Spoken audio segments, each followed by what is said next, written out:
Let me get this straight. You blew up a building. 2 CIs and the CEO of 22andU. 2 competing federal agencies with the same mission. I don't understand why those Fed a-holes are so darn mean. To protect the public from the scourge of dangerous misinformation. You know those bum idiots. This is all them. We had a solid case. The word entrapment, not even in their vocabulary. The explosives we provided were fake. Sworn to a duty to always tell the truth. We have no indication at this time that this was a deliberate act. We're all being transferred. To where? The only place currently with openings. Alaska.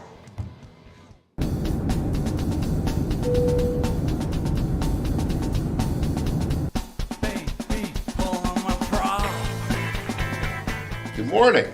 Welcome to the office, huh? And we got the retro feel. You know, the funny about federal buildings, they're all different, but they're still somehow all the same.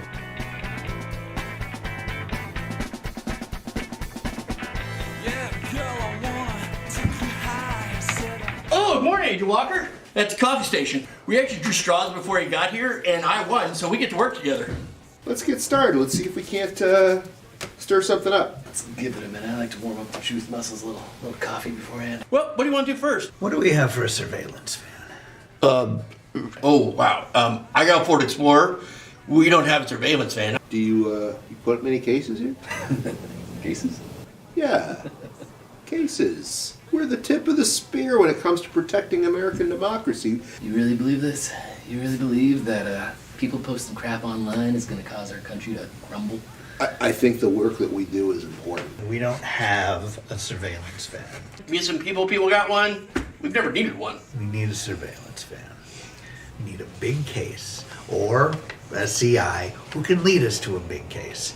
What do you need the van for? Surveillance. CIs, or confidential informants, are the lifeblood of any good law enforcement agency. Public posts on social media are one of the best ways to find CIs. Agents would never use coercion or take things out of context to try and persuade someone to become a confidential informant. New Taylor Swift single is absolute fire. I'm just seeing a lot of incendiary and violent language here. Agents always need to be on their toes and ready to make snap decisions. Is there anything I can do for you guys? Actually, David, there is something you can do for us. Chicky nuggies. Chicky nuggies. What? Cheeseburger. Cheeseburger. McDonald's cheeseburger. Burger King. Burger King cheeseburger. Flame broiled. And chicken nuggets. Oh, baby, know you're gonna like it. I wanna be your beaver pilot. Said, honey, know you're gonna like it. I wanna be. Awesome, right? Is this a loner? This thing's totally legit. What is this? It's got windows!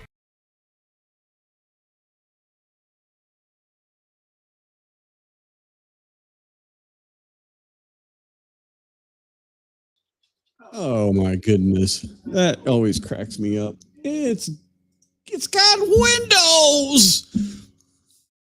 I love that. Dennis, my friend Dennis, Agent Walker, just really it took a while to cast that position, and big announcment about the show coming on Friday. So tune in Friday for the big announcement about the show coming out on Friday. We may or may not have a release date announcement. How about that for some excitement? We may or may not. I can neither confirm nor deny that we will have a release date on Friday. But man, it was the roughest one to cast because the part is a real jerk. I mean, you'll see when we start getting the episodes out how jerky, this guy is. And man, it's like, man, we started filming this so long ago, and I go back and look at these, and I'm doing the editing, and it's like, oh my gosh, he's such a jerk. Like everything about him. He's always just jerky from the very beginning. So it's like, man, who do we find? And I'm like, wait, Dennis, you are, and the funny thing is because he's like the nicest guy, and like this is totally 180% from his actual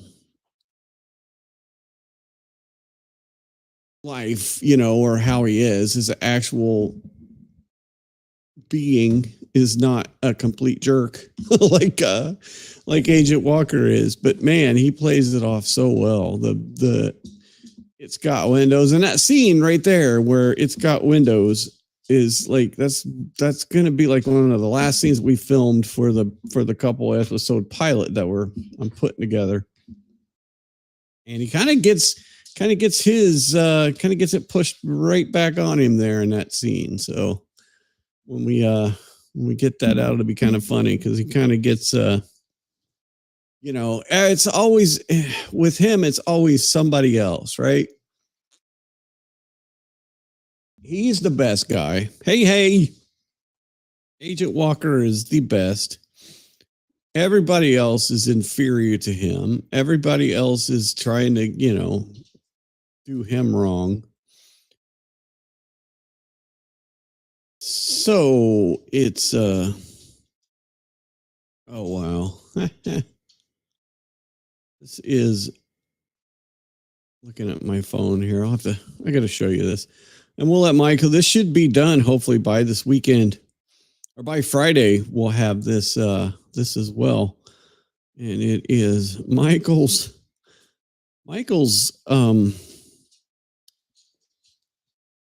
Chernobyl diorama.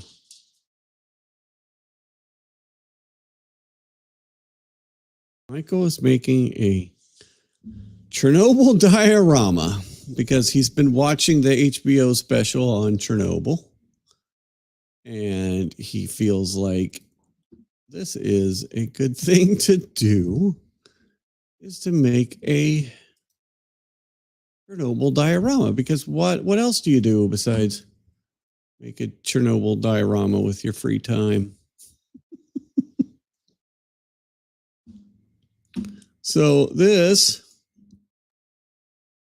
is the work so far. And like I said, we should have the full mama by Friday. So there we go. So this is a really, really highly detailed scale model of the Chernobyl nuclear facility. And as you can see, he's got all kinds of stuff going on. So he's got the LED candlelight in there. You can see all the debris that's put all around the place. And then I was trying to spin it around like it was a 360-degree model. But we got the smoke rising out of the big hole in the reactor. And then actually the inside of it actually models the reactor and the skew of the reactor. So you can't really see it here, but with the other ones that he's built, it's got the reactor in there and how it's skewed to one side because it blew up. I mean, this thing blew the heck up. And if you haven't watched the Max HBO special on Chernobyl, watch the HBO Max special on Chernobyl because it is insane. And I've only seen parts of it myself, and as soon as I'm done watching what I'm watching now, I'm going to watch that because it seems very interesting. And we are coming up on the 40th anniversary of the Chernobyl nuclear disaster. 40 years ago next year. So what was the date? Let's get the actual date. Date of Chernobyl. April 26, 1986. That's right. We talked about it like a week or so ago. So April 26, 1986. I was a freshman in high school. Yes. April of 86. Nope. I was in 8th grade even, I think. I think I was in 8th grade because then I went to 87. Maybe I don't remember. You know what? It's been that long ago. I'm old. That's what it is. It's too long ago. I don't even want to think about it. I am an old person. Oh, all right. So we have,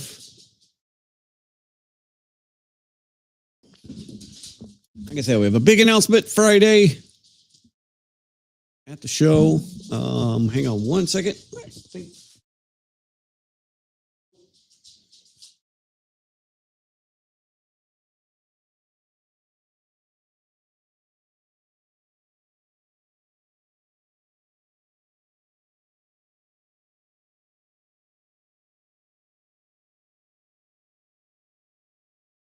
All right. I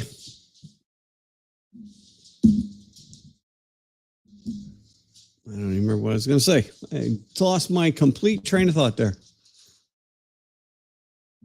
So today we had kind of a short day. It was kind of weird.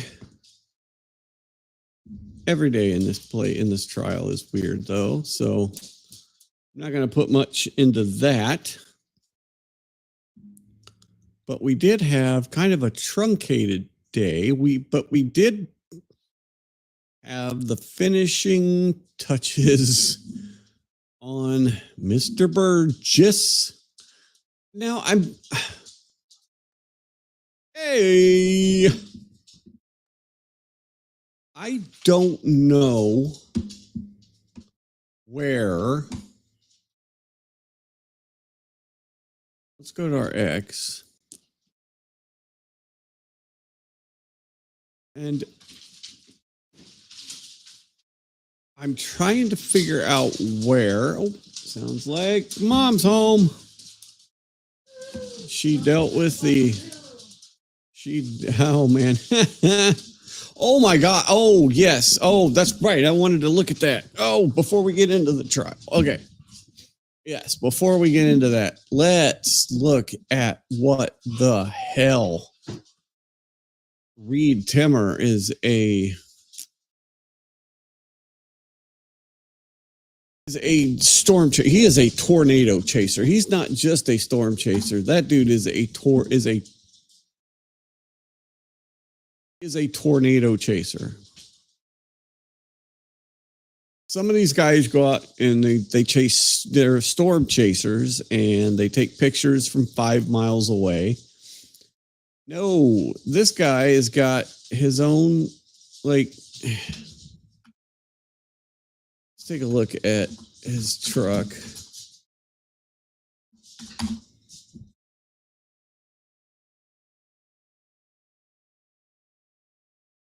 So this is the Reed Timmer Dominator 2, I think is what he's rolling now.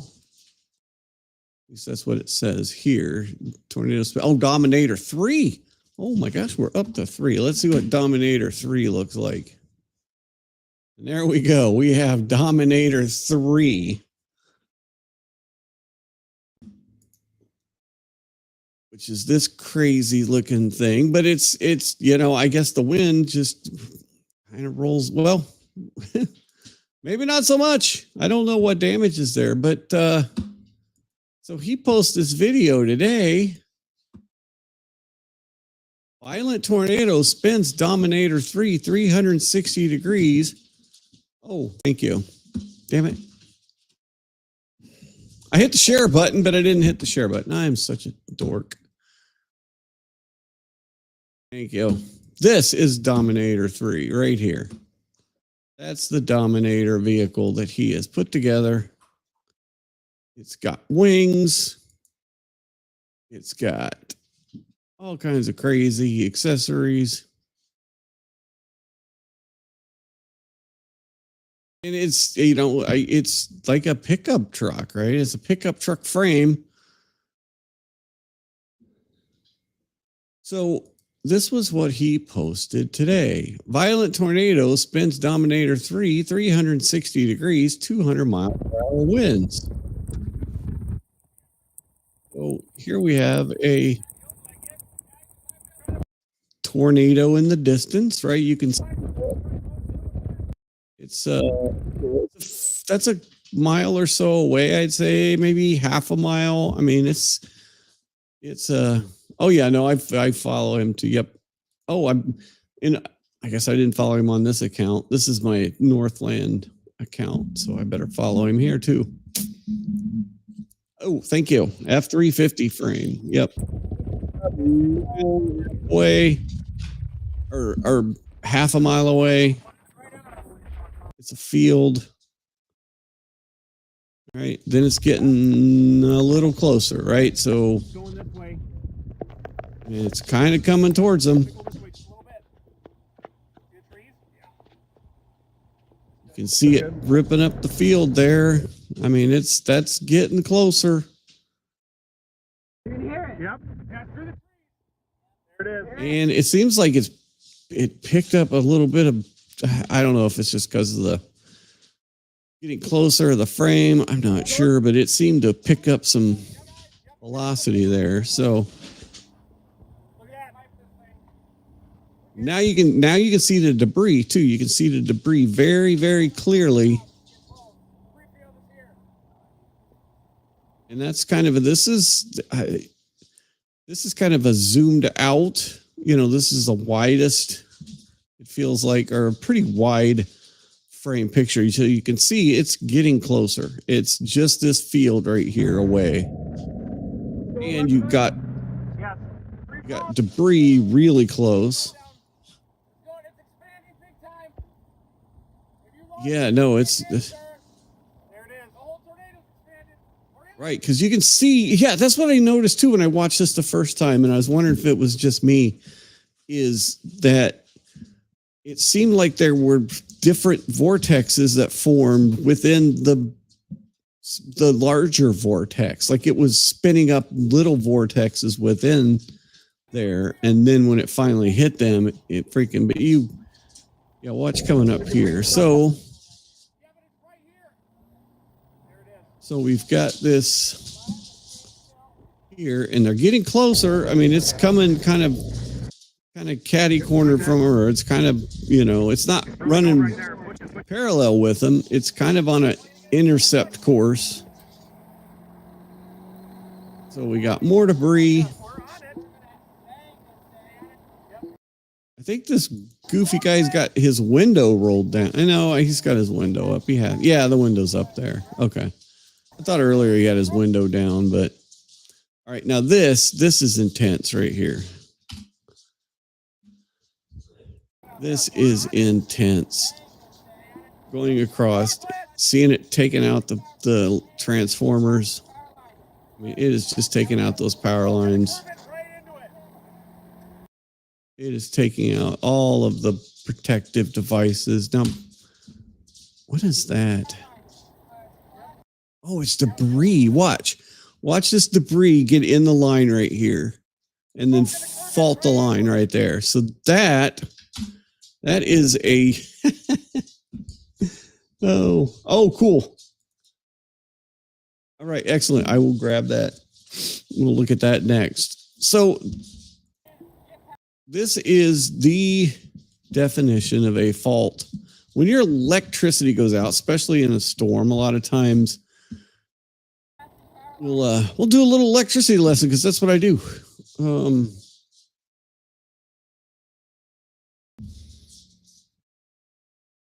There are all kinds of protective devices on power lines. And when you have an event like this, most of the utilities now have these things on their lines called reclosers. You see that piece of debris hit that power line right there. Now, there is a tornado going through the power lines. I realize that the biggest part of this is the tornado going through. But if you're in just a regular old storm and your power goes out and the devices that they put on power lines are made to protect the most expensive things, which are like the transformers and whatnot are the most expensive things usually in a power line. So you put other devices on there that will detect when there's a fault voltage. Like if there is something that hits the line, there's a tree that hits your line, or like this, a piece of debris, the recloser will shut everything down and then it will open up and it will say, is that thing still there? And if it's still there, it'll close back in, right? And it'll say, okay, I don't want to let anything through. And then it'll open back up. And we'll see if it's cleared. Sometimes they're set to do 2, sometimes they're set to do 3 times. And then finally, if on the 3rd time that thing isn't cleared, then it closes for good. It says, doop, shut. If somebody's working on the line, you can set it off on 1 shot, which means if it senses a volt, it's going to shut and it's not going to open, because hopefully that saves somebody's life. Now, this happens electricity works in cycles so it's 60 hertz here in the United States. So basically there's 1 cycle for every second. So this recloser is basically looking at these cycles and it's opening and closing within these cycles. So very, very, very quickly this happens. So this is kind of a very good example of a fault current hitting a power line. All right. This is intense, though. This tornado ripping through these power lines. My little sidebar is done. My sidebar. I had a sidebar. All right, now we're getting there. All right, so if you saw there was a little vortex. It seemed like it whipped up right there. Now look at that. Seems like a vortex within inside the vortex. That is even more of a vortex. Then you get the wabam.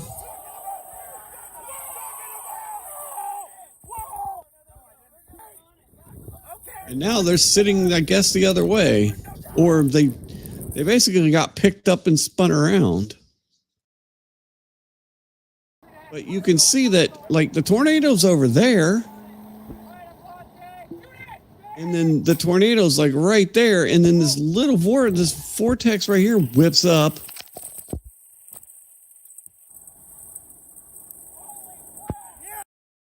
Oh my goodness.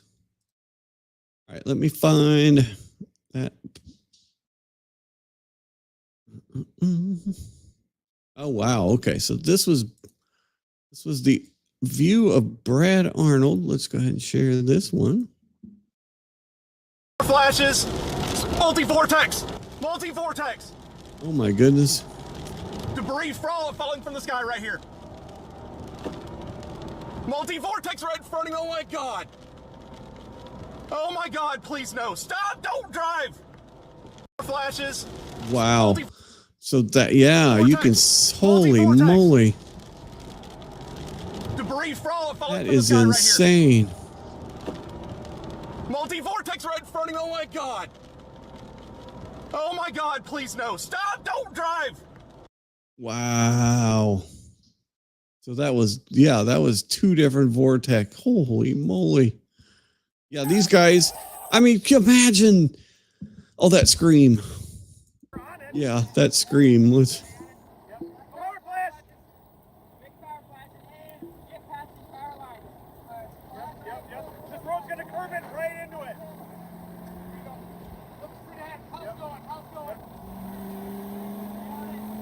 Speed up. Nope, too late. Or a big vortex, and then all of a sudden, wha-bam. I mean, that thing takes a hit.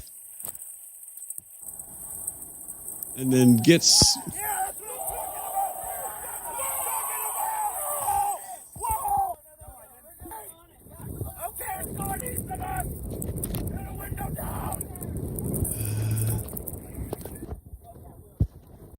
Imagine the... Yeah, no, exactly. I want to see that. Let me see if I can find it on Brad's YouTube channel. Yeah, imagine the freaking level of adrenaline that you are going through when you get hit by a giant tornado. And it looks like Brad is live right now, so I'm not going to jump into his stream.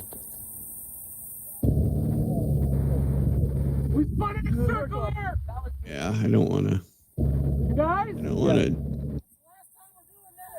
Oh, is that Brad? Oh, that's Brad's truck right there. Wow. They are pumped, though. They are pumped up. But yeah, I can't. That's your thing. That's what you do. You chase tornadoes and you get into a giant tornado. And then you freak out afterwards because everybody's good. Everybody's good to go. But and I don't know why all of a sudden my lights are just all wacky.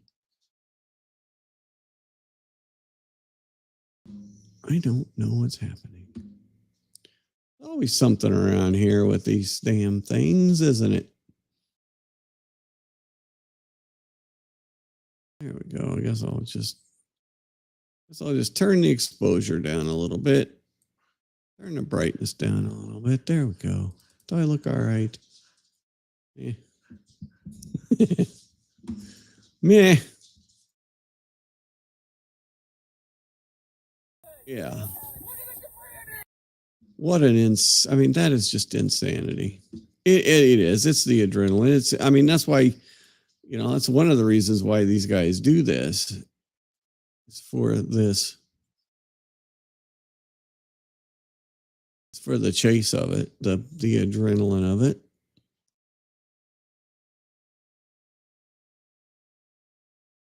I wanted to see, did he have any other videos? I wonder when. Is that today that happened? Oh, that's 3 hours ago. That was today, right?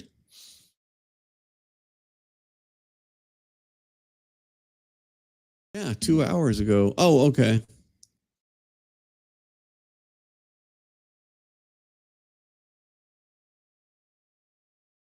Yep. I don't want to jump into somebody's live stream. So yeah, no, exactly.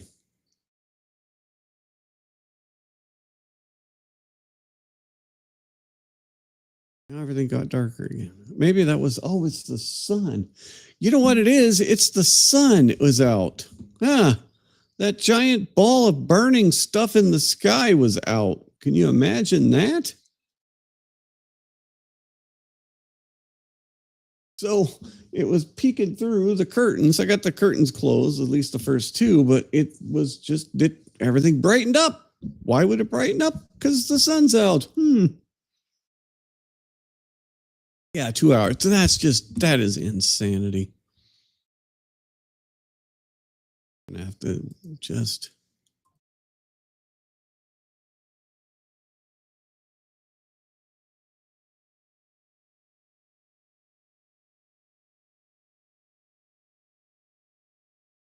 Glad everyone is okay. You guys are nuts. They are nuts.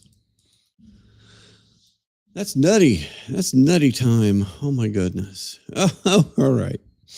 Okay, so today trial. We got restarted again with Mr. Burgess. And that was the other thing I wanted to do. On X, go back to X. His name is now Shanon. And I don't know if it's a play on the only one in. But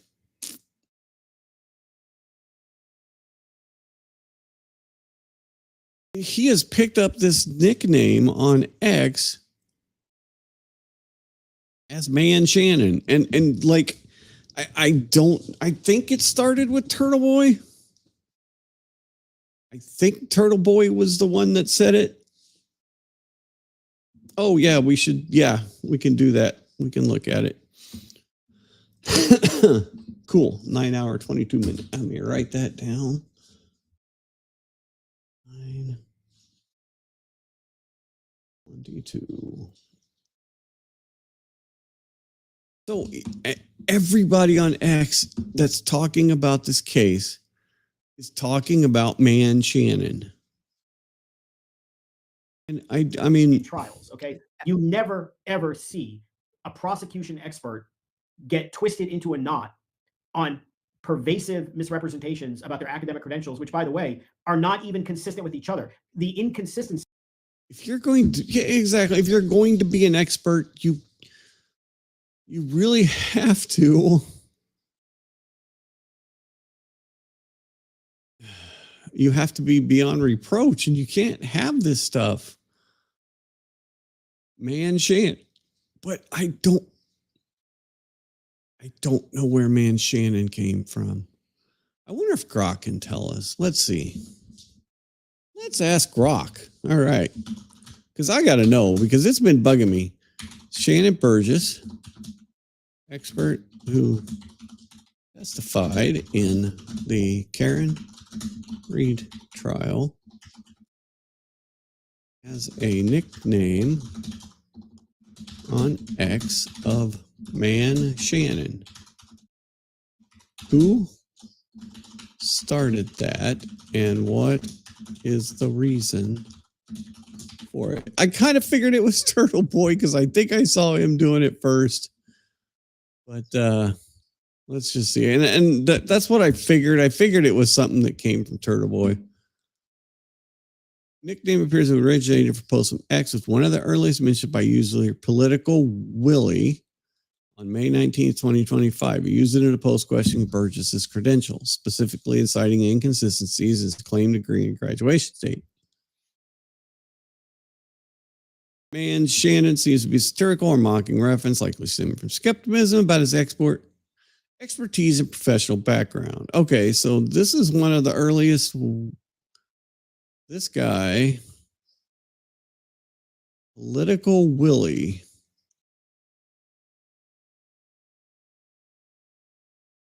Huh. Interesting.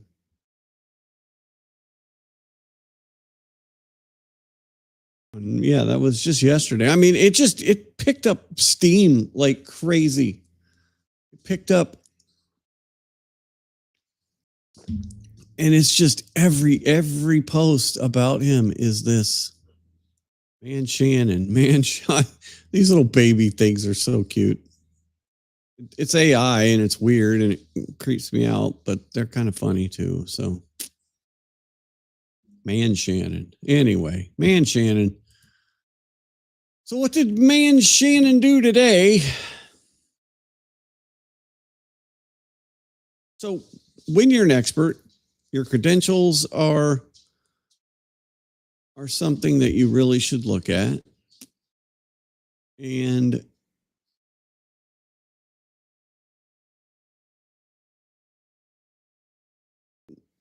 when you put together a report, it should also be correct. You should double check. You should have people check it to make sure that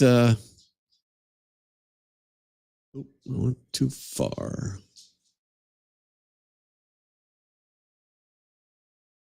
You should just have like little things. Yeah, no, that's what I get to. I kind of figured that's what it was. The one in Man Shannon with the one in. Yeah, I get it.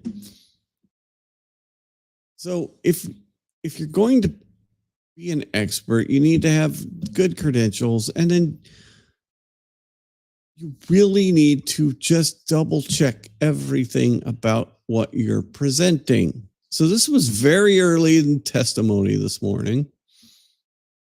We have this exchange here. Leaving the O'Keefe's. Is this a true and accurate representation of your analysis of Ms. Reed leaving the O'Keefe's residence at 5:07 a.m.? Yes, it is. And according to your timeline, Ms. Reed powered on her vehicle at 5:07:46 a.m. on January 30th, 2022, correct? Correct. Is He just walks him. He just walks him through this entire thing.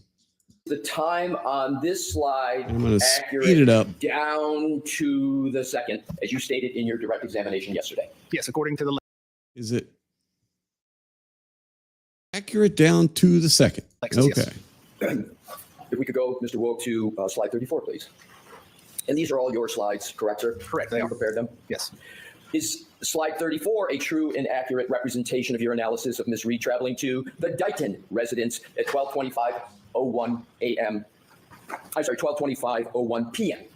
12:35:01, correct. I'm sorry, thank you, 12:35. And according to your analysis, Ms. Reed powered on her vehicle to travel to Dighton at 12:35:01 p.m. on January 30th, correct? Yes, that's correct. And is the time on this slide accurate down to the second, as you stated in your direct examination yesterday? Yes. Slide 35, please, Mr. Wolf. Oh.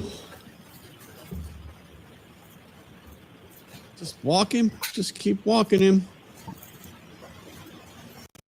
And then, Is this a true and accurate representation of your analysis of Ms. Reed's vehicle being towed by the Massachusetts police vendor from her parents' residence in Dighton? Yes, it is. And pursuant to your timeline that you created here, Ms. Reed's vehicle was powered on at 4:11 p.m. on January 30th, 2022, and towed to the Canton Police Department, correct? Correct. Is your timeline on this slide accurate down to the second, as you stated in your direct examination yesterday? Yes, this time, yes. Slide 36, please, Mr. Wolf. And we got another one. True and accurate represent the timeline you created. Ms. Reed's vehicle powered off at 5:36:42 p.m. on January 30th, 2022, correct? Objection. Objection. Can we have this? Okay. Is your analysis? what is the objection there? I guess maybe because Brennan's thinking that this is some kind of gotcha, which, I mean, it just really shows the lack of actual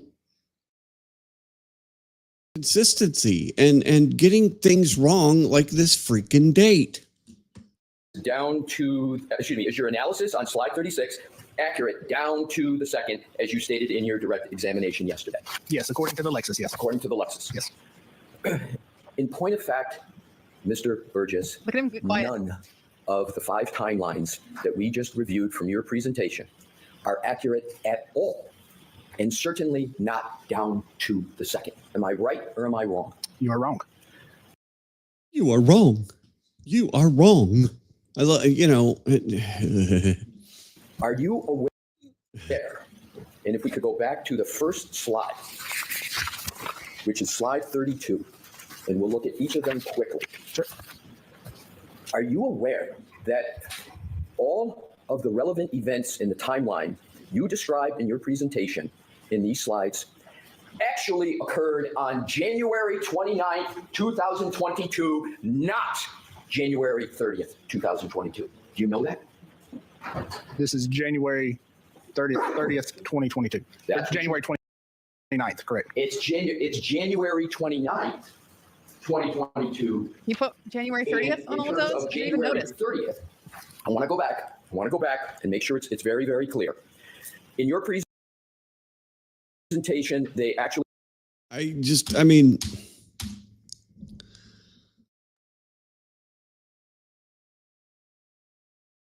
Alessi also, if you listen, how he uses his voice and how courtroom presentation is a drama. And he gets all of the features of a drama and an actor. And that's, you've got to be part actor to do jury work, especially because all humans are going to, You know how it is when you're in school or you're in something and somebody just has a monotone voice and they talk like this. And Lolly has an issue with emoting. Brennan, I think, is definitely better at emoting and telling a story. And then Brennan, when he gets mad, he starts yelling, which you'll see here. I mean, even the people that he's not trying to yell at, he comes off as yelling. Part of it is that stupid accent of his, but part of it is he really lets his emotions get a hold of him, and he'll get mad at the defense counsel because the defense counsel is kicking his butt. And that's when he starts emoting, really. But Alessi is so good.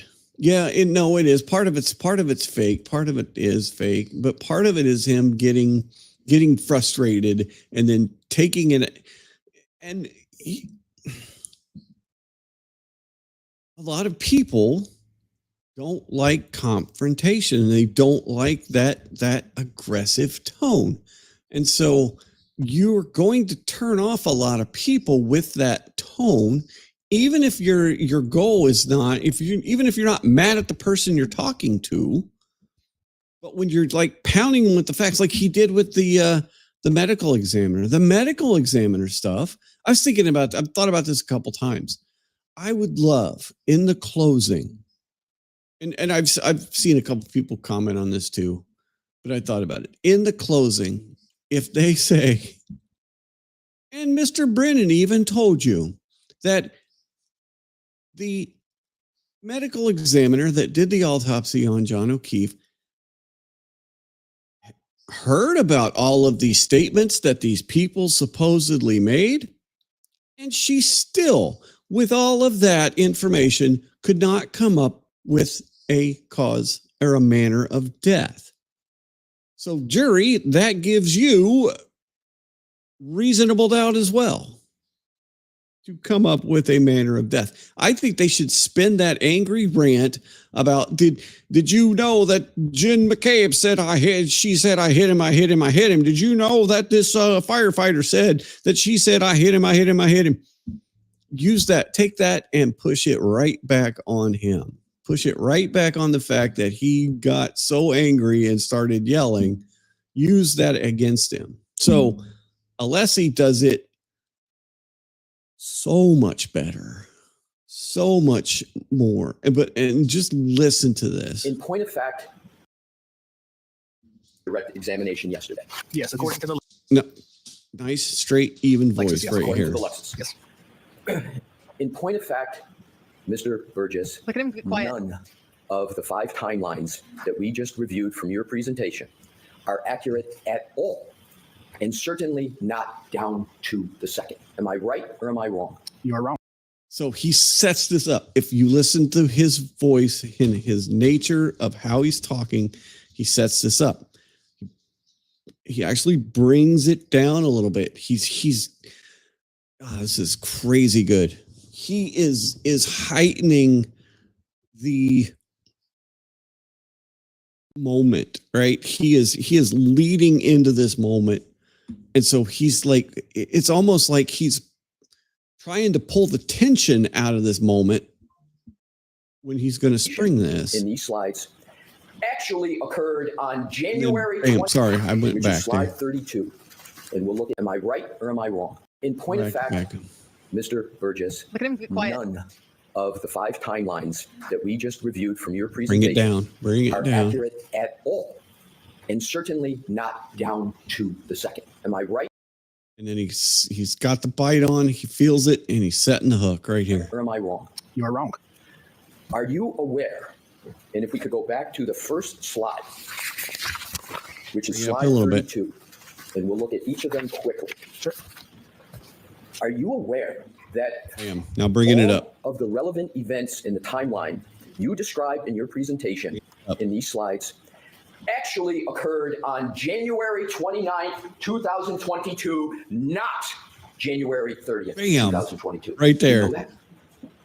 This is January 30th, 2022. That's January 29th, correct. It's January 29th, 2022. You put January 30th on all of those? I didn't even notice. 30th. I want to go back and make sure it's very, very clear. In your presentation, they actually occurred on January 29th, 2022, correct? The night of the incident, yes. Can I have a moment, Your Honor, please? Yes. Thank you. Thank you. Mr. Burgess, once that timeline crosses into midnight, it's January 30th, not January 29th, correct? Correct, yes, it is January 30th, yes. So in actuality, these 5 timelines, as you testified to them yesterday, are not accurate down to the second, correct? Because you got the wrong date. Well, parlance, yes, but yes, they are still Parlance? accurate to the second. But the date, these 5 timelines, let's pursue this. Parlance. Oh, it's just a date. It doesn't really matter. It's only timelines are exactly 24 hours off from the time where the event actually occurred, correct? No, so these events occurred on January 30th. If I misspoke and said the 29th, yes. Okay. He doesn't even know what date. You understand my So point? now Yes, he goes back and did that really just happen? The jury has heard January 29th since the beginning, and then this guy goes 24 hours off from the time where the event actually occurred, correct? No, so these events occurred on January 30th. If I misspoke and said the 29th, yes. Okay. He doesn't even know what date. You understand my point? Yes, I do. Oh my God, no. I mean, what are we doing? What is that? So I wanted to see,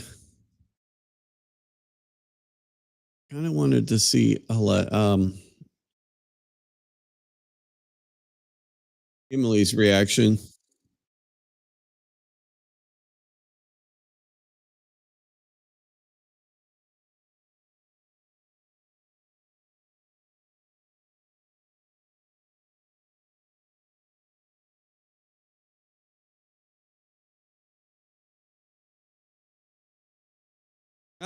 Thank you.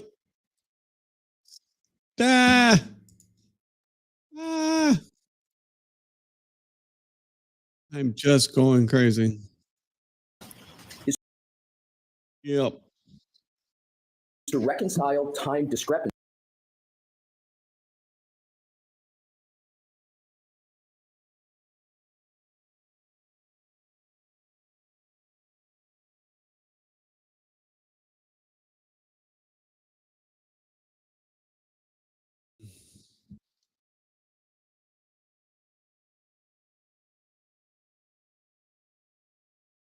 Oh, it's frozen. Why is it frozen? All right, hang on.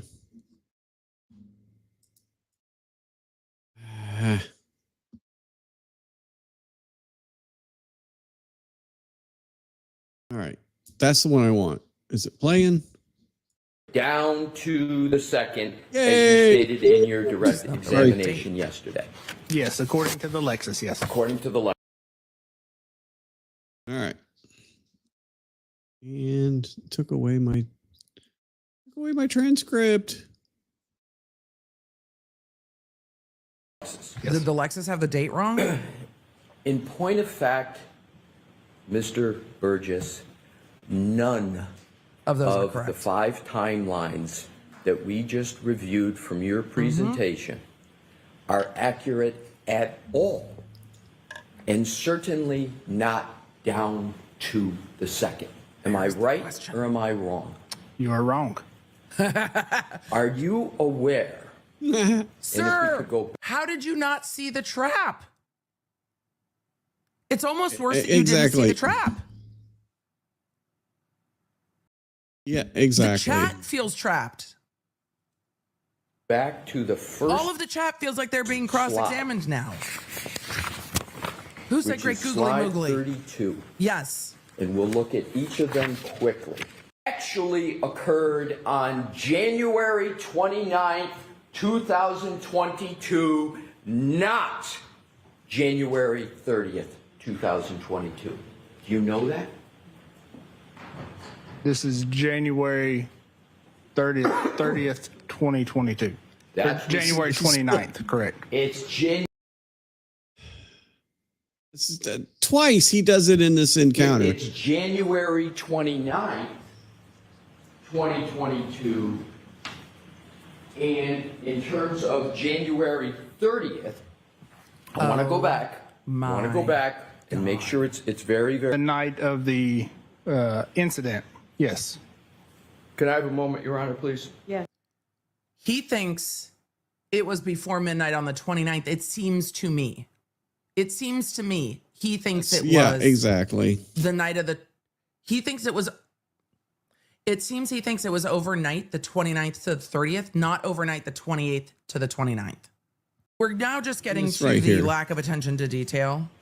Yeah, exactly. We're just this is just an example of you've got all of this exact timing to the second. This data said this and this data said that, and it's down to the second. And yet you can't get the date right on your report, on your timeline, on your PowerPoint, that's the word I was looking for.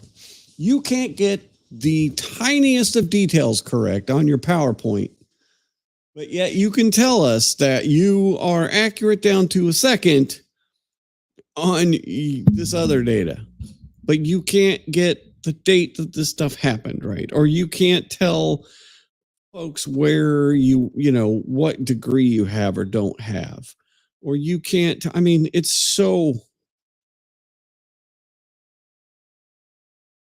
nuts. It's just so out of, oh my God. All right. So then, yeah, so we go through that, go back over here, share. So then we really argue back and forth. On Mr. O'Keefe. So they really go back through a bunch of, I mean, it's really kind of disjointed. The rest is testimony. I don't know how much the jury is actually getting out of this because 3209. It's really parsing That just is also after the 12/31/38 to 12/31/43 text stream event, correct? Yes, the unadjusted time. That unadjusted time. 12:32:09 a.m. block event is after the 12/31/38 to 12/31/43 range that is stated in Dr. Welcher's report, correct? Correct, from the Lexus clock. So then he goes back, then he gets into the defenses. So we have clarity. The Mr. DeSogra's report. So we have not heard from any defense witnesses yet, obviously, because this is still the case in chief of the prosecution. However, we have heard, or we have seen now, quite a bit of Mr. DeSogra's report. And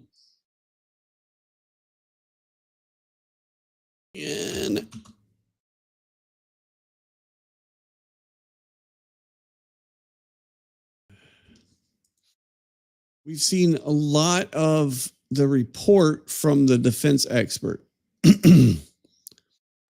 So he keeps saying that this guy is inaccurately with the lock event on Mr.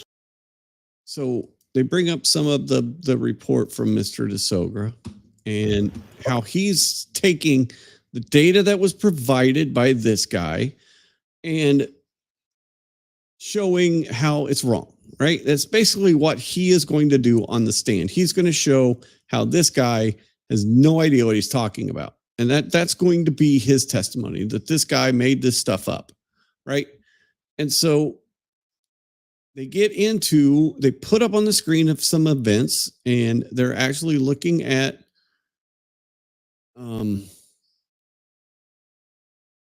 what he did. And so every time, this guy, every time he says something, that's like, no, that's inaccurate. Or that's not what he didn't do that accurately, or he's wrong. Applied the clock Basically, variance that you calculated in your January 30th report. Do you agree that that's what Mr. DeSogra did? No, I do not. What do you believe Mr. DeSogra did here? Well, so the math is correct. So when he's trying to adjust clock variances between the two devices, that math is correct, but he's applying incorrect adjustments. I understand, but what I'm trying to get at is just what you understood Mr. DeSogra did in this chart. Correct. I did understand, yes, what he was trying to do. And so do you agree, based upon what Mr. DeSogra did as represented in this chart, there are no circumstances where the 1162.2 text stream event occurs? Well, let me have you describe what you believe Mr. DeSogra is doing with regard to comparing, based upon this chart, the 1162.2 text stream event of Dr. Welcher with the lock event on Mr. O'Keefe's phone. Sure. So he's trying to adjust the clock from the Lexus to the Mr. O'Keefe's iPhone clock, but he does that inaccurately. Well, I understand I understand your comment. My question, sir, is this: what do you understand Mr. DeSogra is doing with regard to this chart? Do you understand what he is doing in this chart? Correct. I'd just like you to state what it is you understand he is doing. Sure. So he's trying to adjust timestamps. He's trying to adjust timestamps. In adjusting timestamps, do you agree that Mr. DeSogra Relied on your data. makes the point with this chart that there are no circumstances where the 1162 trigger occurs before the lock event on John O'Keefe's phone? Yes. Sustained. Can I have a moment, Your Honor? Sure. so of course they need, I can't take that. That's bad for my case. So objection. Oh yeah, sure, sustain, whatever. Go ahead. Allow it in that way. So yes, I understand he's trying to show that. Right. Well, he did more than try. Isn't that what he, by his math, that he is demonstrating? Yes. I'm going to allow that. Yes, but it is inaccurate. I understand, but that's Every time. Nope, you didn't do it. So this guy's going to say this over and over and over again. No, it's inaccurate. No, he didn't. He did it wrong. O'Keefe's phone, correct? Yes, inaccurately. So I'm asking what Mr. DeSogra demonstrates in this report, and isn't it correct that Mr. DeSogra, using this math, Mr. DeSogra demonstrates and concludes that there are no circumstances where the 1162.2 text stream event occurs after the lock event on Mr. O'Keefe's phone? I'm going to allow that. Does that demonstrate that? Yes, inaccurately. Yes, inaccurately. I'm going to move on, Your Honor. I'm going to move on. Every time. Every single time. This methodology and approach of Mr. DeSogra is simply math that he's using, correct? Based on no, your it's not data. simple math. Well, let's go to the clock variance values in the It's middle not- column. He's he's simply using math, is what Alessi said. Well, no, it's not simple math. It's like On that chart. You see that, sir? Yes, I do. Those are, as of March 5 of the date of this, that this column was created, nothing in that middle column is new, is that data? Yes, some of that data is new. Well, the source data upon which it is created is not new, is it? No, it is not. All right, so the source data of that column, it's not new. Correct. And the middle column uses your data points from your January 30th report, correct? No, not all of those are. But it does use some of the data from your January 30 report, correct? Yes, it does. so. Basically, according to this guy, you can't use anything but his data, and if there's other data points that are out there that would show that my calculations are wrong, you just have to ignore them. I mean, that's kind of what I take away from this. I'm biased because I don't like the guy. I think you are correct. He just comes off as a slime ball. It's not his looks. It's not anything. You can look, however, if you come off on the stand as a credible person, then you're going to be taken as a credible person. If you come off like the doctor from the Depp trial, right? The crazy-eyed, wackadoodle Dr. David Spiegel. If you come off like this guy, Narcissistic personality traits is not a diagnosis. The answer is no. But if you want to tell me that substance use disorder is a psychiatric diagnosis, the answer is yes. But that wasn't an issue, was it? Whether This guy is a whack job. This is the definition of whack job. But Willy Wonka doesn't matter to you? You see him in that movie, Charlie and Chocolate Factory? Did you look at that one when you were comparing his processing speed?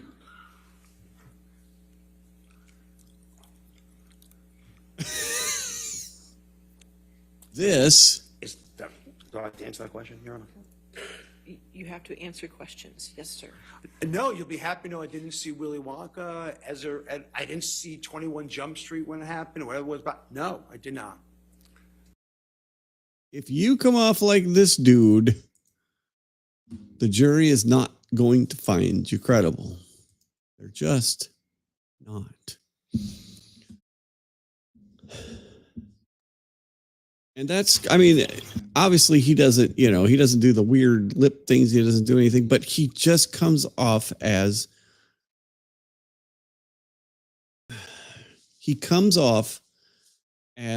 the only person that the Commonwealth of Massachusetts could find validate their theory. That is what he comes off as. He comes off as the only person out there that would look at this data and validate what the theory is of the Commonwealth. And we'll see how Dr. Welcher comes off. Is the reason that you did not take that final analytical step that we've been talking about in your January 30th report, and this is because he was right. Is the reason you failed to take that final analytical final analytic step we've been talking about in your January 30 report was because you knew if you did that if you calculated the actual time of the 1162-2 text stream event based upon your own methodological analysis of the clock skew, there would always be continued interaction on Mr. O'Keefe's phone after the text stream event. No. So you deny that? No. Yes. So we go through this report, and then do I have that right? Yes, you do. So then we go through a lot more timing things. I mean, and in fact, sir, I'm not going to go through all this. Nowhere in your May 8th report do you even discuss why you're not addressing that 3-second. Do you? I do not discuss it, but that offset is adjusted within the adjustment that we do with the. So there was, so then they get into, there's additional 3 seconds and so, all right. Then we have our morning break and we get into the trigger events. SD card from the circuit board during the initial chip off, right? We get back to kind of him blaming other people. But they just had Welcher do the text stream raw data analysis? How does that even make sense? That Ms. Reed owned her vehicle, the Lexus in question. There were 30 text stream trigger events. Assume that. You would not conclude that there were 30 collisions in that 8-month period, would you? No, I would not. So basically they're saying you don't have to have a collision when you have a trigger event. 2 triggers on January 29th? Yes. And the first trigger that you referred to of 1162-1, that was not a collision, was it, sir? Without reviewing the data, I don't know. Well, as you sit here today, you have no basis to state that the 1162. And sir, when you get there, if you could let me know. Identified as containing an internal micro SD card. That have the capability to store data. The infotainment module removed from Ms. Reed's Lexus is consistent with the MMU documented by Burla and has been identified as containing. So then they get into basically who he's blaming for. I love that you're blaming Gaffney, so you're not blaming Gaffney, so you are blaming Gaffney. So in part, no, not. Yeah, this is another thing weird. So for why the micro SD card was not extracted during the original chip off, didn't you? Yes, and it was overlooked. Right. So if you could discuss yesterday. So then the bits and bytes part, it was kind of weird too. Her word? Her work. Her work. Yes, her work. So it was the... How there could be data missing. Is that a fair characterization? No, it is. On her by claiming that you assumed, quote, a competent expert, close quote, would not have overlooked a relevant chip. So you became confused how there could be data missing. Is that a fair characterization? No, it is not. I think it is. Did you at all try to use as a justification for your misunderstanding of bits and bytes that it was her work?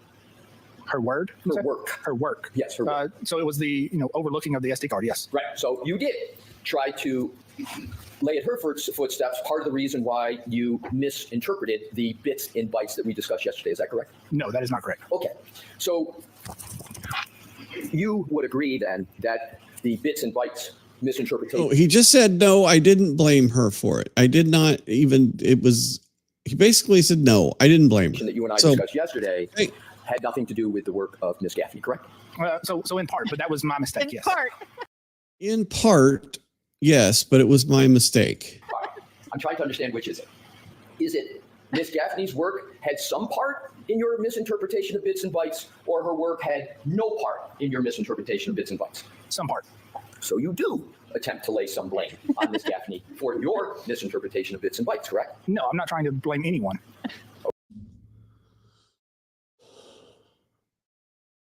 This doesn't look like January 30, 2025 report.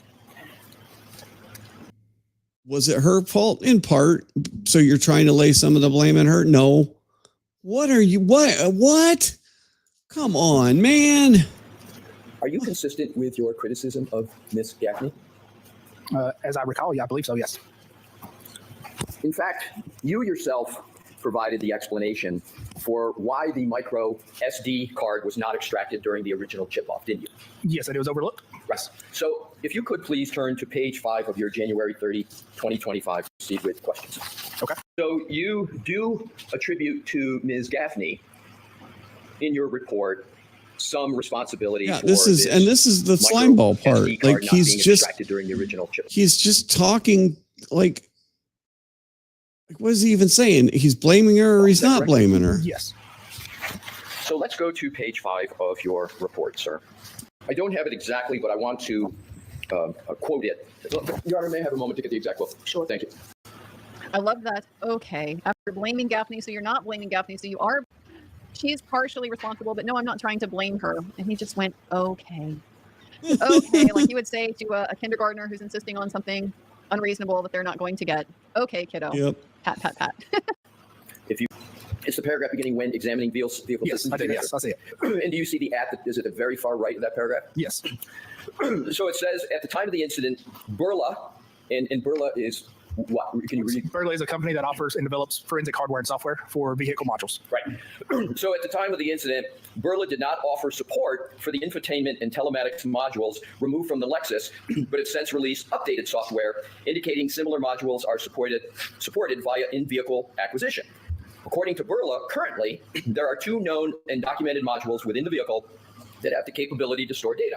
The infotainment module removed from Ms. Reed's Lexus is consistent with the MMU documented by Burla and has been identified as containing an internal micro SD card not acquired during the initial chip-off acquisition by Ms. Gaffney. Did I read that correctly? Yes, you did. So as you stated, Burla is the organization that you described, which for the purpose you did, I'm not going to repeat it on direct examination. Oh, come on. Put it to extract data from a vehicle, correct? Correct. You describe in your January 30, 2025 report that at the time of the initial chip-off, Burla did not provide support for the information contained on the micro SD card, correct? No, so I think you're misreading that last sentence, and I can clarify. Can you read the last sentence, sir? I can. So the infotainment module removed from Ms. Reed's Lexus is consistent with the MMU documented by Burla and has been identified as containing an internal micro SD card not acquired during the initial chip-off acquisition by Ms. Gaffney. So my question is, did or did not Burla, at the time of the initial chip-off by Ms. Gaffney, provide the technical support to address the information contained on the micro SD card? No, Burla did not and does not. Good. That I wanted to. That was my identifier. Right, The micro SD card. Correct. So it was not until So what did he? How did he misidentified? See, that's the thing. This guy just the says initial chip off that Miss Gaffney participated in. That Burla updated their software to be able to identify the types of data. For Burla software to be able to identify the types of data contained within the micro SD card on the Lexus circuit board. Is that correct? No, that's incorrect. So Burla didn't do anything new after the initial chip off with its software? Sure. So Burla released new software after the initial chip off that addresses being able to download software via the infotainment module while it's in the vehicle. So that involves plugging a USB in to the vehicle and downloading data. That does not address the micro SD card on the circuit board itself. And Ms. Gaffney did not have, at the time of the initial chip off, that updated Burla software, correct? Correct. Okay, thank you, sir. Appreciate your questioning. Thank you for answering my questions. That's all I have at this time, Your Honor, but I have a bit to pack. all right. Mr. Brennan can have a clear podium. Go right ahead. Thank you. So now we have. Before you testify. No, they have not. So here we go, Brennan. Get up there with his. So it would be an order. I mean, with just he gets this punchy, and Does he not works view any himself up. testimony It seems. of a trial is my general understanding. Does that mean that you can't watch any of it on television? Correct. Do you understand whether or not you can speak to attorneys about testimony? Is that precluded as well? I'm not aware either way. Has anybody ever spoken to you about any testimony about that occurred in this trial before you testified? No, they have not. Have I ever discussed, intimated, or suggested any information whatsoever to you about arguments, testimony, or anything about this case as it's ongoing? No, you have not. I mean, do you follow the rules, sir? Yes, I do. Have you followed them in this case? Yes, I have. When you gave your opinions and you've testified, do you have any information or knowledge about this trial? So now he's going to go into.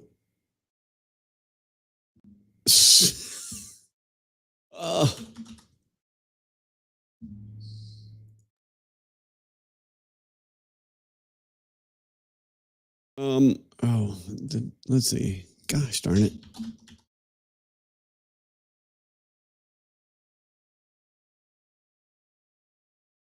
So they go into basically his background, his education, and all that. And You mentioned that you had over 700 hours. Let's just Yes, I reiterate did. your expertise that you Classes didn't and use in this certification. case, according Yes, to that's you. of classes and classes and seminars or conferences, specifically in digital forensics or vehicle forensics. Do you need a bachelor's degree to be competent and achieve in this area? No, I do not. Is a So bachelor's degree? I have no words. I have no for words for this. No, it is not. You ever hear of Bill Gates? Yes. Stephen Jobs? Yes. Oprah Winfrey? Sustained.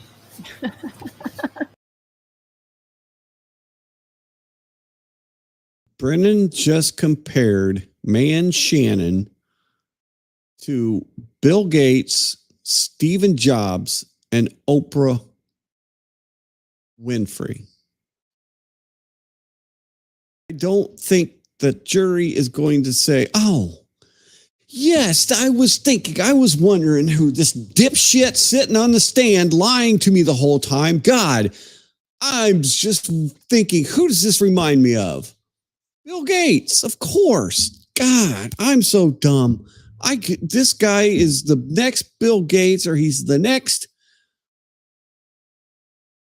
Stephen Jobs.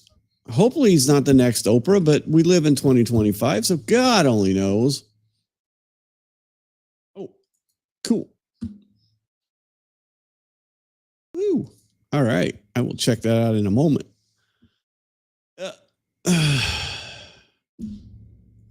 There is no way that went over with the jury. There's absolutely no freaking way. Is a bachelor's degree a prerequisite of success in a particular field? No, it is not. You ever hear of Bill Gates? Yes. Stephen Jobs? Yes. Oprah Winfrey? Sustained.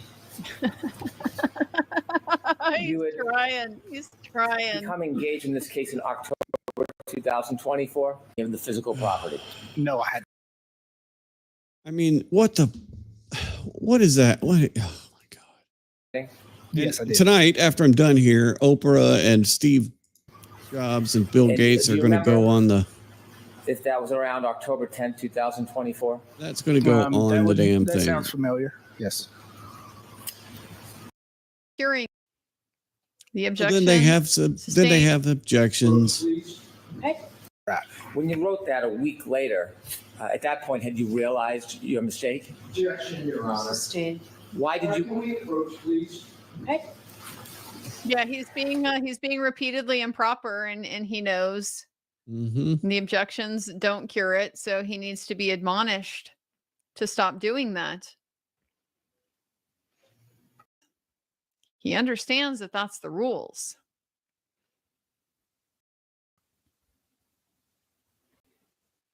Hmm. Yeah, he's leaning into that that little pissy side, isn't he? He suggested it was a defense expert. He's gonna start characterizing and getting snippy because he knows how damaging that cross was.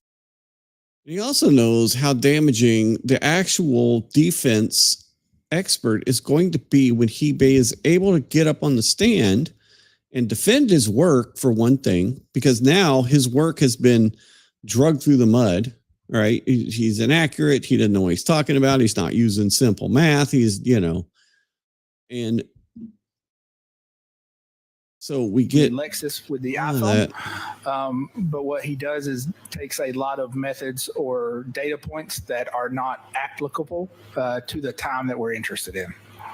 What do you mean? Can you explain with a little more specificity what he does? Sure. So if you think about this it, is your this is clock them is tearing down the defense changing. expert. You have shown this chart. No, it was not to give his position or explanation of this. Yes, there was. Is that included in this exhibit? No, it's not. Did you get a chance to read Mr. DeSorga's report, including the actual text explaining his analysis in 8 to 12/31/43? So then Brennan Yes, I do. tries to get So that's a combination. he tries to get that entire report entered into the record for some reason. Yes, it is. And Could we shrink the screen, please, and then those last two phone calls were between the infotainment system, or were recorded by the infotainment system with Mr. O'Keefe's iPhone. how does that happen? Sure. So that's, when the device is connected up to the vehicle and you make a phone call, the call is recorded within the infotainment system and it's recorded with the infotainment system's timestamp. Could you focus? this guy is going to on get our blown the experience, hell up. What this He really chart is. trying to suggest. So then we The come other back. Orange circles representing GPS points heading north and the GPS points heading south after the 3-point turn. And I've just removed those for And clarity. then we get into to kinda that clean up the map 3-point so it's turn a whole bunch of times. And what he does with it. Right. And I'm not going to go through it because it's just, Part of the I think it just really tears everything up. I mean, Sure. So that's going to be the approximate beginning of the 3-point turn. And that time? That's going to be 12:23:59. The yellow circle, what part of the 3-point turn does that indicate? Sure. So that's going to be approximately the end of the 3-point turn. And that time is going to be 12:24:07.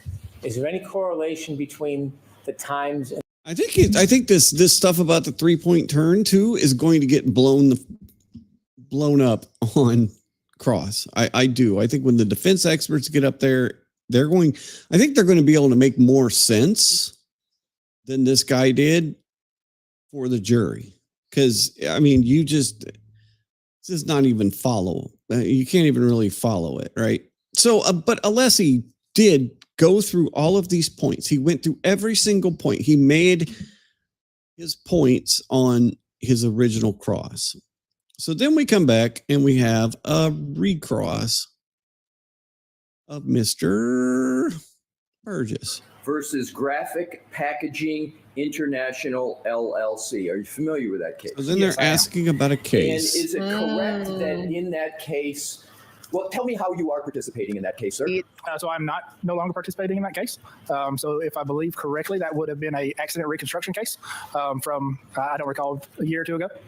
And so he did say earlier he didn't do accident reconstruction, but now he says he's participated as an accident reconstructionist. That could have been he didn't participate in accident accident reconstruction in the Reed case. So that could have been Yes, what I did. he was And what answering. was your So role in that case? give him the My role benefit in of that the case doubt on was an that. accident reconstructionist. Like he just said he doesn't do. Did you provide any testimony, deposition, or otherwise in that case? No, I did not. Did you? All right, let that run while I grab in a that water. particular case, there were, like all cases, filings made, correct? I'm sure there were, yes.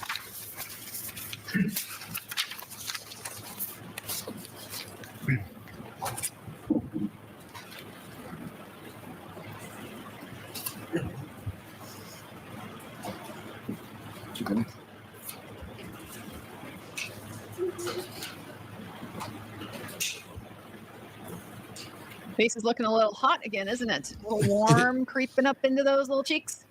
Feeling a little warm, are you? He's just smiling. There you go. We'll just wait. May I present to the witness, Your Honor? Yes. Thank you.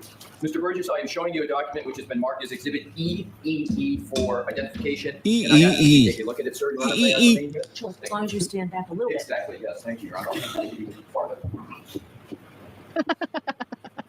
Sure, if I have to lean back, I'll lean back. However, we have to do it to satisfy your particular tastes, Judge. Mr. Burgess, Good with Lord. regard to Exhibit EEE, do you recognize the second page and do you recognize any stamping at the top of each of those pages? Yes, I do. And can you describe what that stamping is? Sure. So that is stamping for a file date of 8/7/2023. And is that a stamping of a federal court? That I'm not sure. Does If it say I on it? were to show you a document, might a document refresh your recollection as to whether So then they have to go to When sidebar and argue. had to be submitted, but you're saying you don't recall this specific one being submitted? Correct. Does the timestamp up at the top of each page of Exhibit So EEE this guy, when he does work for an insurance company or anything, if he does any work in court, he does not have anything to do with his CV being submitted. He's not the one, obviously his company's doing it, but they get the information from him. They have to have it from him. including this page that is your CV, match the timestamp, or is it different from the timestamp at the top of Exhibit FFF? No, that is the same. So it's exactly the same? Yes. And have you been involved in processes in courts where your qualifications, including your CV, have had to be submitted to courts to establish a designation as an expert witness? Yes. And can you conclude from these documents, including the timestamps, that the submission that was made to the court to establish your status as an expert witness consisted of exhibits FFF and EEE? Objection. I'm going to allow that. Were you aware of that? Yes. Your Honor, at this point, I move EEE and FFF into evidence. You need one more step, Mr. Old, he doesn't know that. Judge, you said he established the foundation. Yes. Offer into evidence exhibit EEE. So he finally gets this into evidence. We'll have to stand here again, Mr. Burgess. Offer into evidence exhibit EEE and exhibit FFF for identification. Or not. Evidence as exhibit 193. The fourth page, which That's your education. is your CV. And further, if I could, sir, draw your attention to the category of education, where it says BGS.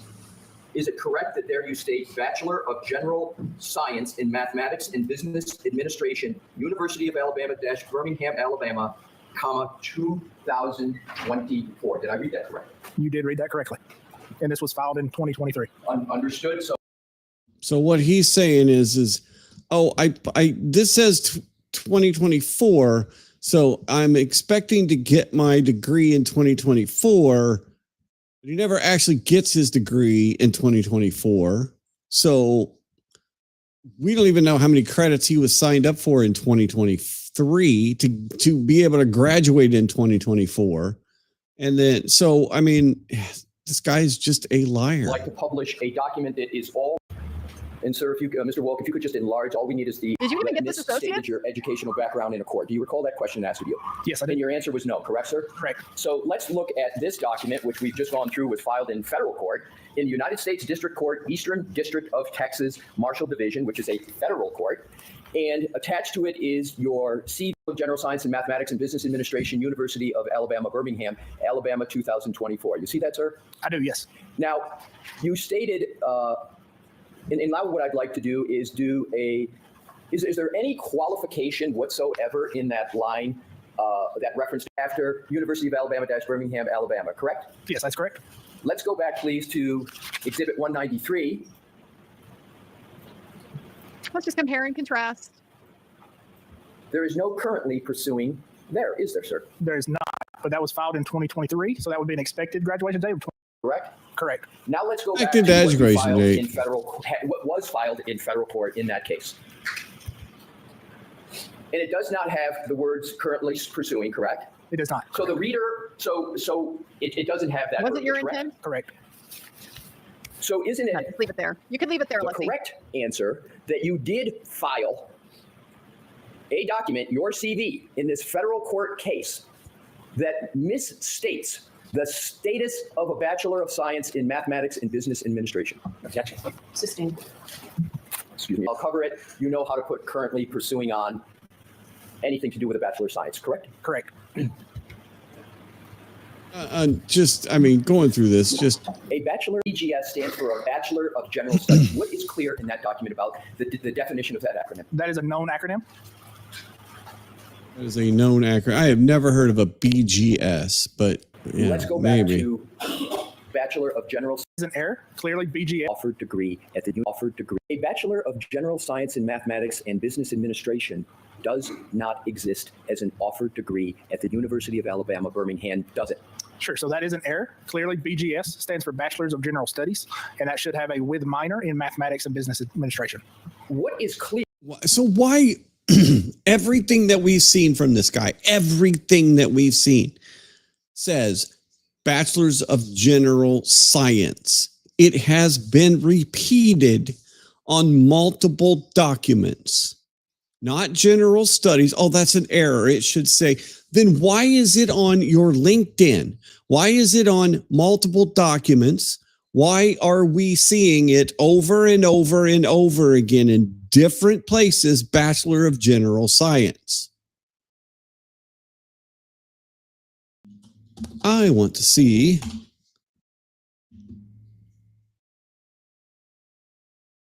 if they have changed it yet.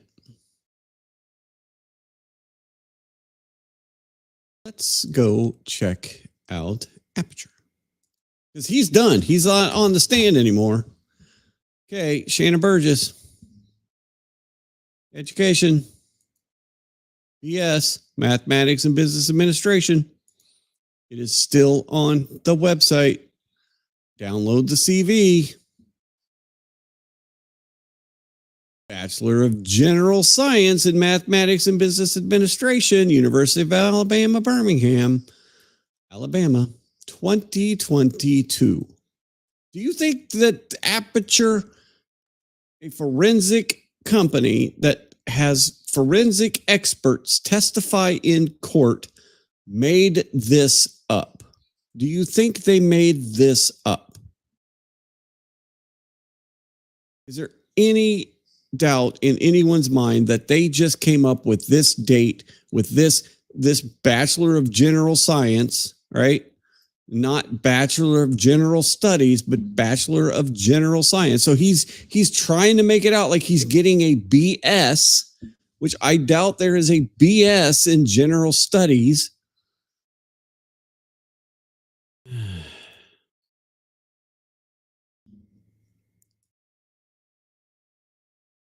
BGS stands for a Bachelor of General Studies. What is clear in that document about the definition of that acronym? That is a known acronym.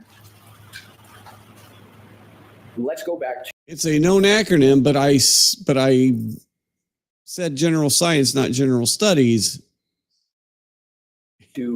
Everybody should have just known that the acronym meant General Studies, not General Science, like I have it written in my CV. That's the testimony right there. So the document that the attorney just showed you, did you submit that to the federal court? No, I did not. Did you ever see that? Somebody did. Filed? No, I did not. The document says 2024 for a degree.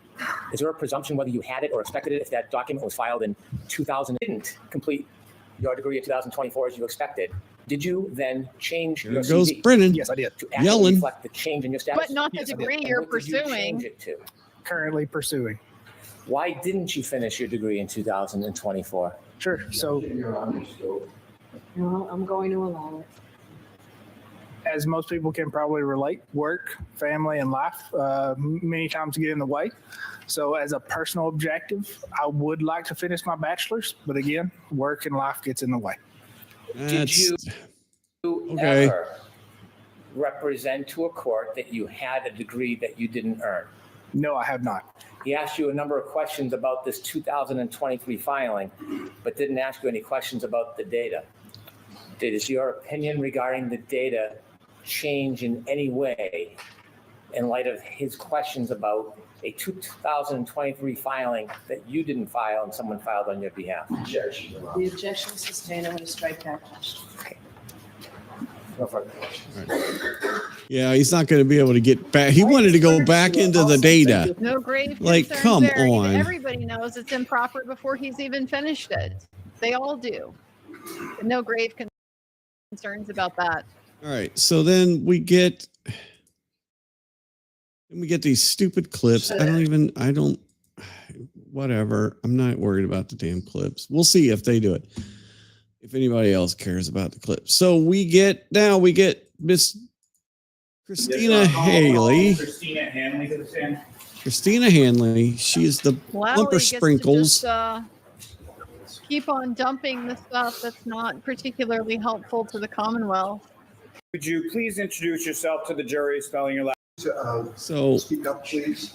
They basically just talk about the glass that's on the car, how it doesn't really connect to Supported by any sort of scientific. like the cup that they found in the yard doesn't connect to the cup or the glass that's on the bumper, and it's just like more just really confusing. Reference to this case. Dang. Is that the process that you follow? How light bends when it passes from one meter. Spectrometer. And it is so an FTIR is a Fourier transform infrared spectrometer, and it is an Spectrum. I analytical called it a spectrometer. tool. That's what that it we is. use, It's a spectrometer. To analyze certain types of Spectrometer. samples. Used in this type of physical match analysis. So this is a great witness for Lally because they can just go. Oh, Item yeah, 3-3. yeah. What was provided to you as a examine that microscopically? Is that correct? I did, yes. And with reference to these items, At least he's not asking what, if any, who, if any, every single question. So yeah, this just goes on and on and on and on and on. There was a physical match to some of the Now, somebody mentioned they said something about her coming back later. And so analysis on and a comparison Analytical with one of the analysis? pieces from the road. Can I As see opposed to counsel's some other sidebar for kind just of a minute, analysis that is not. So right in the middle of her testimony, and this is early. This is not a full day of trial. She's answering this question. As I had mentioned earlier, one of the pieces from the bumper to do further microscopic and analytical analysis on and did a comparison Analytical with one of the analysis? pieces from the road. Can I As see opposed to counsel's some other sidebar for kind just of So then all of a sudden she just analysis she just that says, is non-analytical. "Can I see counsel What, at you want to sidebar?" get Just into right in the scheduling middle already, of her. Judge? We'll see who handles the redirect or doesn't want me to talk at the same time that the stream. So let's see. Thanks for doing work. If you happen to see here, I'm Oh. going to Opposing side So of I wanna any see kind what of she dispute said, because I'm not as an expert. clear. Yep, she's letting them go. I'm going to stop for the day. Ms. Hanley, I'm going to ask you to come back tomorrow, but a little bit later in the day, and the victim of this person can tell you the time. All right, so folks, we're going to end for today.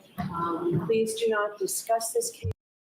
We're going to ask you to come back tomorrow, but a little bit later in the day. So are they going to put a different witness on or what? I don't understand. Ms. Hanley, I'm going to ask you to come back tomorrow, but a little bit later in the day, and the victim of It's not going to be Burgess because that's going to take another day and a half. That's going to take a long time again, right? That's going to be a long direct examination and probably an even longer cross examination. So this person can tell you the She says, Right, so come back a little we're gonna later in end the day. today. Please do not discuss this case with anyone. Don't do any independent research or investigation. So are we going to have an early witness tomorrow? That's a quick witness or what? I mean, I don't, And watch your social media. it just doesn't make any Later sense. in the victim, better go mute it. They ended the Zoom. And she said, come back, but a little bit later, and the victim witness person will tell you when, why. Are we accommodating Judd Welcher? Is that the deal? Remember, he's a very busy man. Everybody else could be ordered to snap to it on Bev's Right. schedule. Exactly. For anything, right? We're all set? We're all set. Thank you. You're all set. Every single witness. You're all set. Oh my gosh. So yeah, that was the end of Man Shanon. I'm curious. I'm going to keep checking on him to see if his credentials and CV and all that stay up on the website of Aperture. I don't know. I think he might be looking for, I don't know. We'll see. Maybe they'll feel sorry for him, or they'll think that the defense was all beaten up on him. I mean, obviously they took the money from the Commonwealth, right? So they can't just fire the guy right away. I guess they probably got to wait a little bit before they fire him. And at least wait till the verdict comes in, right? At least wait till you get a verdict in the case before you fire the guy. What a mess. I mean, imagine that this is the only person that you could find. This is the best person that you can find to validate your theory of the case. And what was his name? Welcher, right? Welcher.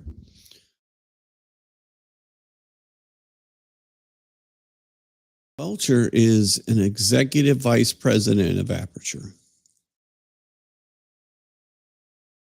He has over 28 years of accident reconstruction experience.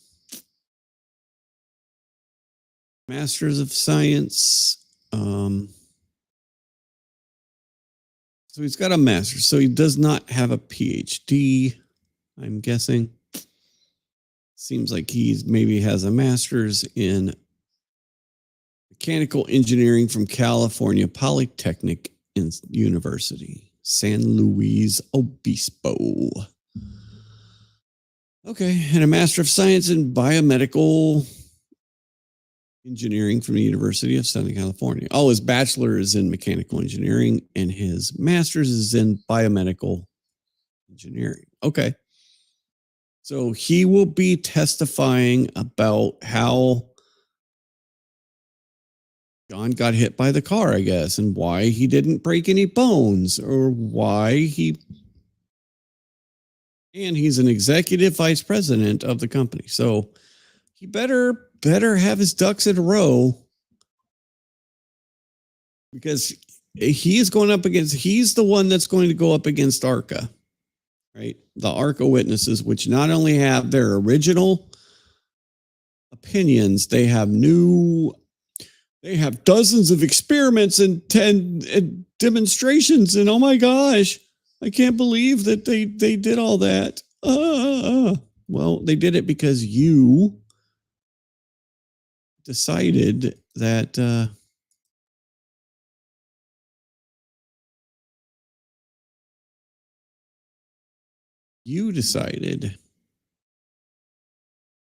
they say so. Okay.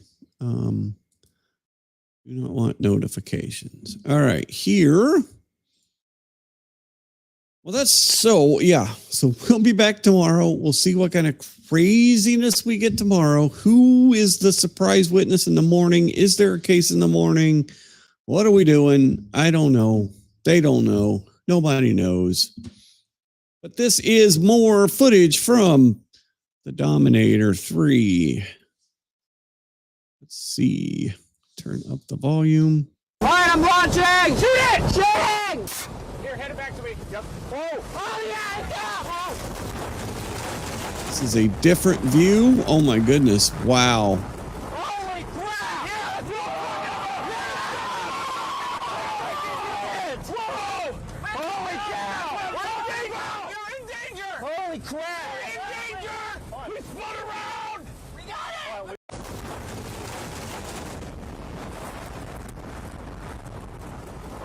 Look at that. You can see the car go through that. He shot that probe, and then they get hit with the tornado. And then they get spun completely around.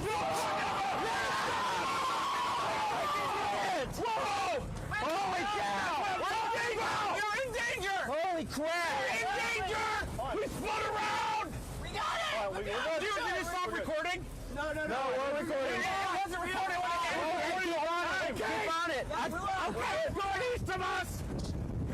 Wow. I was like, yep, there it is. Everybody chill. We're good. Everything's fine! Blow it down there! We still screaming? Look at that. Pulled the weather stripping off of there. It's the car. Doesn't break the window, but pulls the weather stripping off the window. That takes some pressure, some. Oh my good gracious.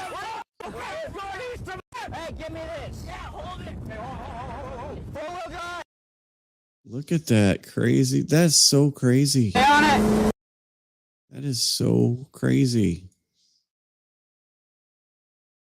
Wow. All right, and then we said it was at the. Is he still alive? Nope. All right.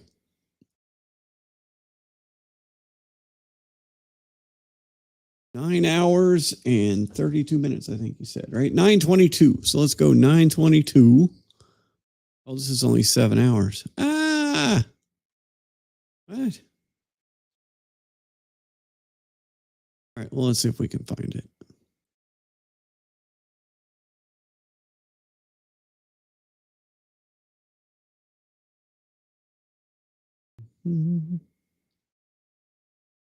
Was it later or was it earlier?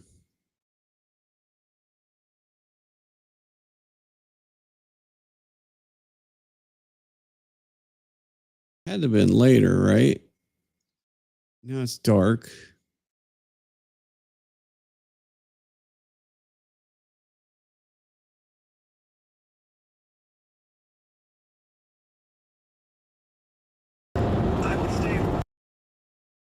Oh.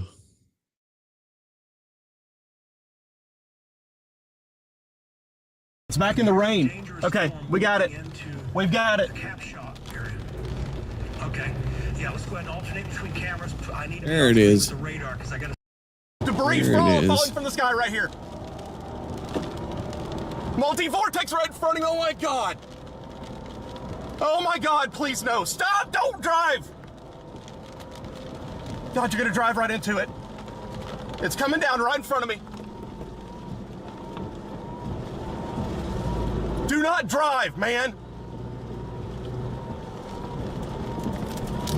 All right, here it is. Here's the That here's must be here's there's the debris field. Dominator. There's the Dominator vehicle right there. Look at that. Oh boy.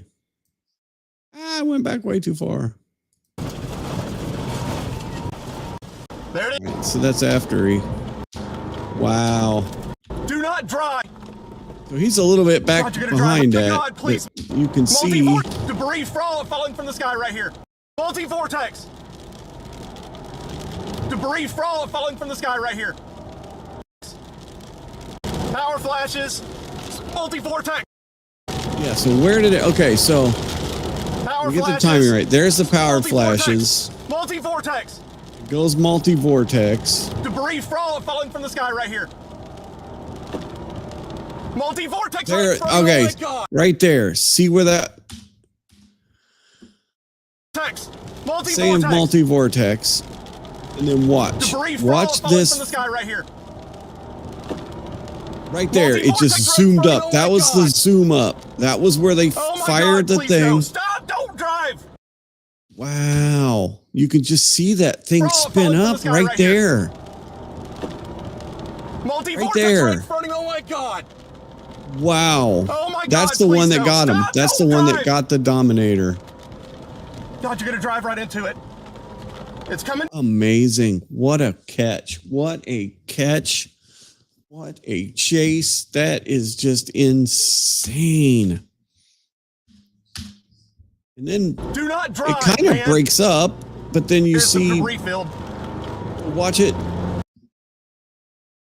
All right, He gets up here. Here's the debris field. You know, it's obviously on the ground, but then it takes a more tornado-like shape again. You can see it. You can see it take a different shape. There it is, right here. You can see it take the more traditional tornado shape. Wow.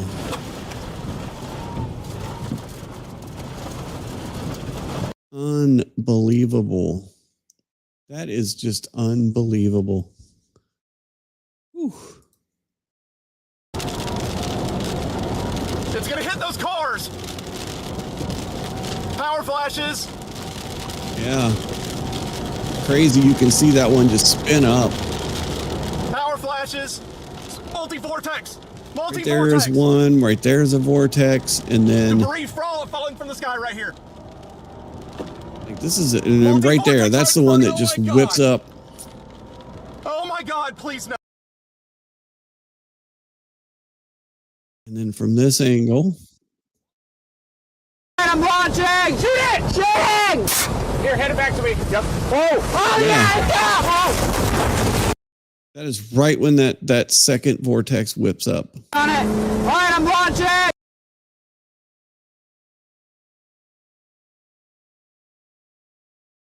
Let me get back to where I was here. This is the first Dominator video. Okay. And then, all right. So. Stop! Don't drive! God, you're gonna drive right into it. It's coming down right in front of me. Oh, you can see it up here. Do not drive, man. Right there. Spins up right there. Which is the same as this. This is where that this is where that big vortex just spins up right there.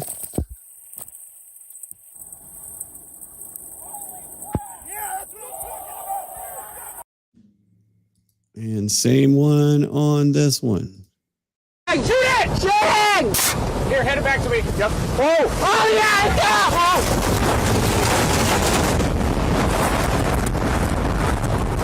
Holy crap! Yeah! Those guys are so nuts. That is so freaking crazy. Oh my God.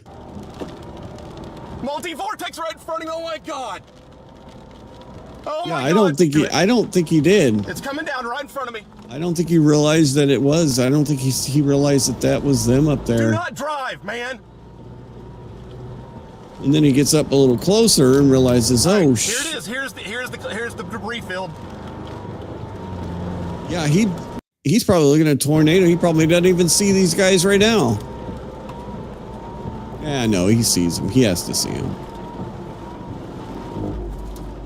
Then it takes a more, like I said, it takes a more normal tornado shape. Huge tornado right now. That is a chase of a lifetime right there. Just being in the right spot I don't, is it really being in the right spot at the right time? Is that the right spot or the wrong spot? I guess it depends on your entire thoughts on whether or not You want to be involved in a tornado chase and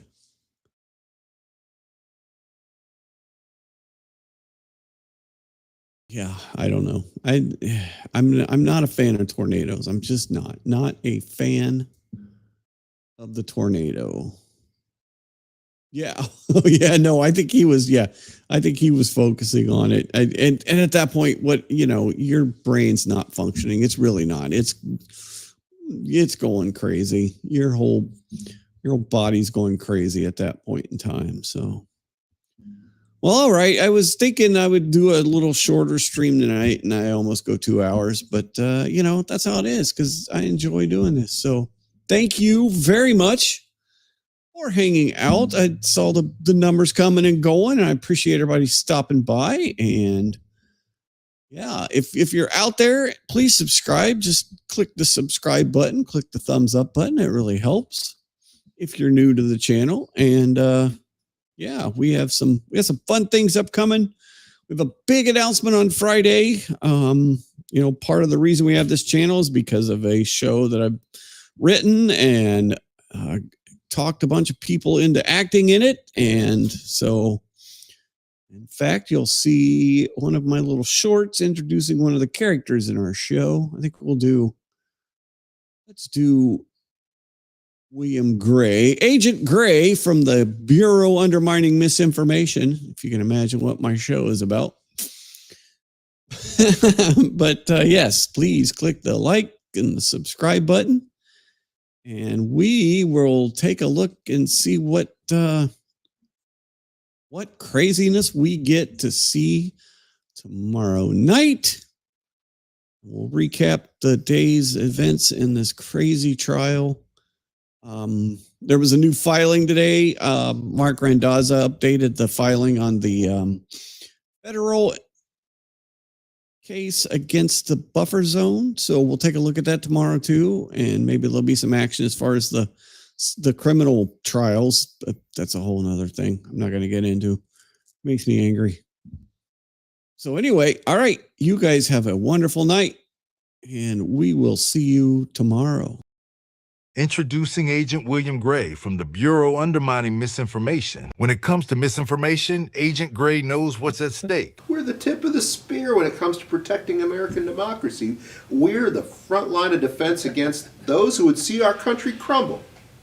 Agent Gray appreciates the opportunity he has to make a difference in the fight against dangerous misinformation. I was a high school teacher for 15 years. Every year I just got more and more miserable. My buddy told me about this new federal agency that was just starting up. I thought that maybe I was the kind of person that this agency could use. And what I would tell you is that I have been seeing what my students post online since before Facebook was cringe. Slurs that they use in Call of Duty chat rooms. Agent William Gray, a dedicated warrior against misinformation. Our mission is to protect our country's important institutions, but we can't do it alone. We need help from people